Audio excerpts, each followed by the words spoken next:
ዘላለም ሞቷል ሲለኝ ወንድሙ ሟርተኛ ትናንትና ደውሎልኝ ዛሬ ሞተ ትለኛለህ እንዴ? መጫወቻ ነው እንዴ አንተ? ስትቀልድብኝ ነው እንዴ? እኔ አላምንህም። ገዳበል የለው ደሞዝ የለው ልጄ አንጀቱን አስሮ ነው እሱ ወንጌል ሲሰብክ ነው የሞተው። ታላቅ ሰው ነው ያጣነው። የስኳር በሽተኛ 6 ሰዓት ለመድረስ ያስቸግረናል እንዴ። እሱ ሁል ጊዜ 9 ሰዓት ነው የሚበላው። እሱ ግን አንገትን የሚያስገባበት ጎጆ የለው። ባይታዊ ነው።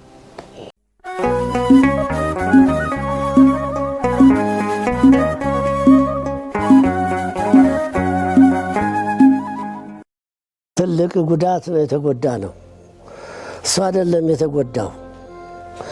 የተጎዳው እሱ ሳይሆን እኛ ነን የተጎዳ ነው። ዓለም አቀፍ ሰባኪ ነው እኮ በዓለም ዙሪያ ሄዶ ዞሮ ወንጌልን የሰበከ እድሜ ልኩን ከ30 ዓመት በላይ ባለ እድሜው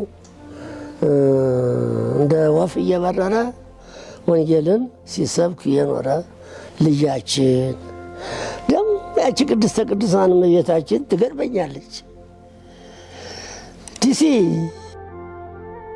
ዲሲ ማርያም በጣም እጹብ ድንቅ ነው የእሷ ስራ። አዙሮ እግዚአብሔር እመቤታችን እደጇ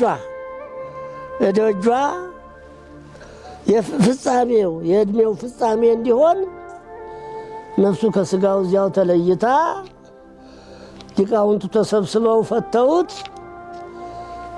በመድረኩ ላይ አስከሬን ሆኖ የሚገባው ጸሎት ሲፈጸምለት በማየቴ ዋይ እመቤታችን ናት ይህን ያደረገችው። የድካሙን ታውቅለታለች። ብዙ ደክሟል እዚያ ቦታ ላይ ሲያስተምር የኖረ ሊቅ ነው። ይህ እመቤታችን በረከት ነው። ከዚያ ጀምሮ ኢትዮጵያ ድረስ ስሙ እየተጠራ ጸሎት እየተደረገለት እንዲመጣ ፈቅዳ ነው ያልኩት። ሌላ ምንም ትዝ አላለኝም። ከፖለቲከኞች ጋር ታግሏል። ብዙ መከራም ተቀብሏል። አልታሰረም እንጂ እሱ ደግሞ ዘሎ አይገባም። የፖለቲካ ቃል በአንደበቱ አይገባም። የእግዚአብሔር ቃል ደግሞ በግልጽ ሲናገሩት ወደ ፖለቲካነት ይዞራል። ላዞረው ሰው ተግሳጽም ነው ምክርም ነው። እንዳው ያንን እንግዲህ ለተረጎመው ሰው እንዴ እኛን እኮ መንካቱ ነው ይላሉ መቼም ነገር ያለባቸው ሰዎች። እሱ ግን አያፍርም፣ በቃል እግዚአብሔር አያፍርም። ትክክለኛውም ነገር የሚሰብክ የሚያስተምር ልጃችን ነበር። ታላቅ ጉዳት በተለይ ለኔ በደረሰበት ቦታ ሁሉ ሳይደውልኝ አያድርም። ገና እቃውን ሳያወርድ ሲገባ እግሩ እንደደረሰ ይደውልልኛል። አሁን የመጨረሻውን ስንብት ሲያደርግ ለንደን ነው የሰነበተው። እዚያ እንደገባ ደውሎልኛል። ከዚያ ደግሞ ወደ እንትና ማነው ዲሲ ሲገባ አሜሪካ ሲገባ ደውሎልኛል።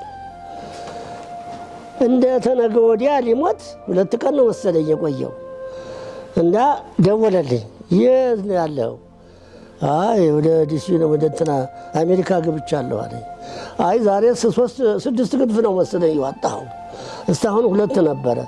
ከለንደን ዲሲ ተገኘ አንተ ልጅ። ኧረ እንደው መብረሩን አበዛኸው። ምንድነው ዛሬ እንዴት ነው ነገሩ አልኩት። ተሳስቀን ነው የተለያየ ነው። በሁለተኛው ቀን ዘላለም ሞቷል ሲለኝ ወንድሙ ሟርተኛ ትናንትና ደውሎልኝ ዛሬ ሞተ ትለኛለህ እንዴ? መጫወቻ ነው እንዴ አንተ? ስትቀልድብኝ ነው እንዴ? ኧረ አይደለም ብሎ ተንገብግቦ አለቀሰ። እኔ አላምንህም ብዬ ደወልኩ ሊቀ ኅሩያን ዘንድ፣ ሊቀ ኅሩያን ከፈለኝ ዘንድ ስደውል እውነት ነው እንዲያው እንትኑ ሱካሩ ከመጠን በላይ ሆኖ ለቁጥጥር አልተመቸም፣ እንቆጣጠር ቢሉት ጨርሶ ወበር ሆነ። ምክንያቱ ሱካር ነው።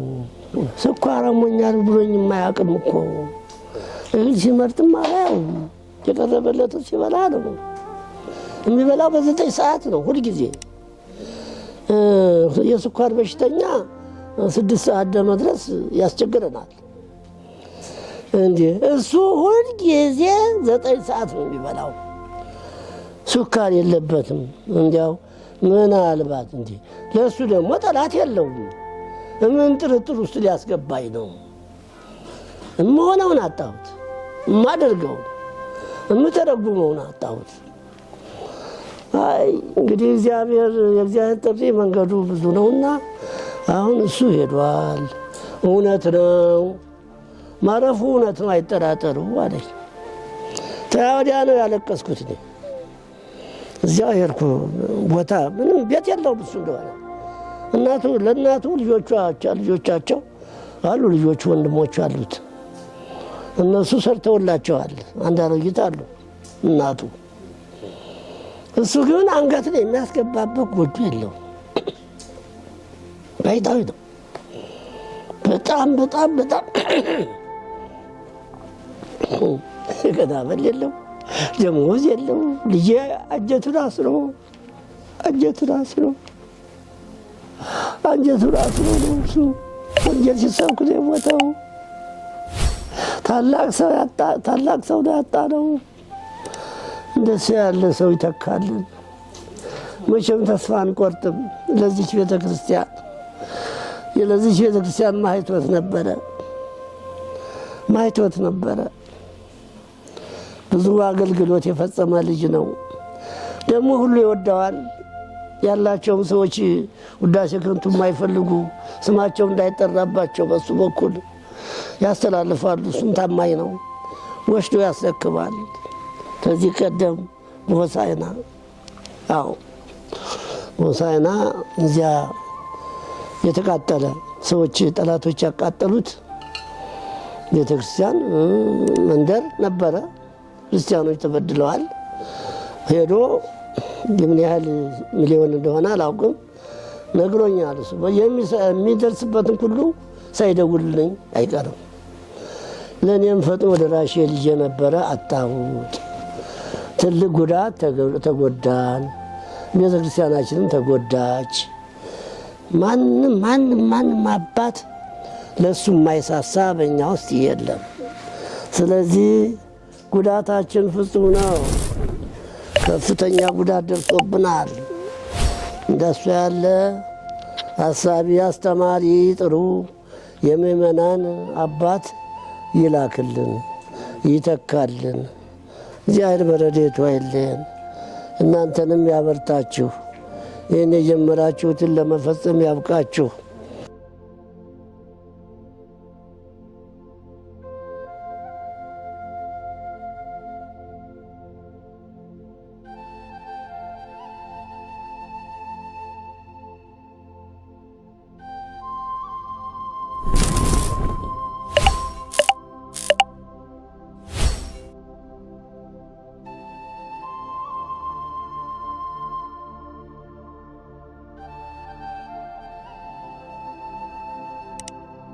አቡነ ዘበሰማያት እንበል። አቡነ ዘበሰማያት ይትቀደስ ስምከ ትምጻእ መንግሥትከ ወይኩን ፈቃድከ በከመ በሰማይ ከማሁ በምድር ሲሳየነ ዘለለዕለትነ ሀበነ ኅድግ ለነ አበሳነ ከመ ንሕነኒ ንኅድግ ለዘአበሰ ለነ ወሀበነ ዘወትረ እምይእዜሰ ወለነ ኩሉ እኩይ እስመ ዚአከ ይእቲ መንግሥት ኃይል ወስብሐት ለዓለመ በሰላመ ቅዱስ ገብርኤል መልአክ ወእግዝእትየ ማርያም ሰላም ለኪ ድንግል በኅናኪ ወድንግል በሥጋኪ እግዚአብሔር ጸባዖት ሰላም ለኪ ቡርክት አንቲ እምአንቱ ወቡሩክ ርእስኪ ተፈሥሒ ፍሥሕት ወእንተ ጸጋ እግዚአብሔር ምስሌኪ ሰአሊ ወጸልዪ ምሕረተ አፍቅሮ ለኪ ክርስቶስ ከመ ይስረይ ለነ ኃጣውኢነ ኦ እግዚእ ኢየሱስ ክርስቶስ ስረይ ኃጢአቴ ወኃጢአተ ኩሉ ሕዝብከ ማእሰረ ኃጢአት እግዚአብሔር ይፍታ።